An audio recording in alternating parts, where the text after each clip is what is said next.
શું કરશો? છોકરા ભણાવશો ગણાવશો, જાણ પરીક્ષાનો ટાઈમ આવશે એટલે પેપર લીક કરી દે યાર. તાણી એમાં તો પપ્પાજી બધી વાતે ગરીબોનો જ મરો છે.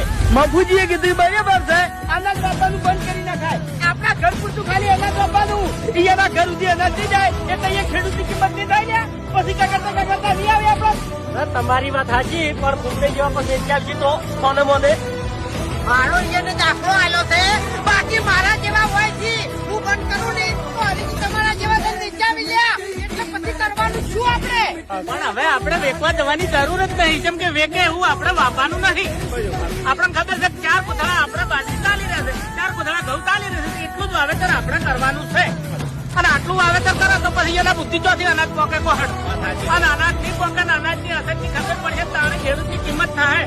અને ખરેખર ખેડૂતની કિંમત થાય તારે જ આ વાતની આપણે ખમાન મજા થાય. ન કે આ વાતની આપણે કોઈ દાડો ખમાન મજા થાય નહીં. તો હાલો એકતા કરવા આવે.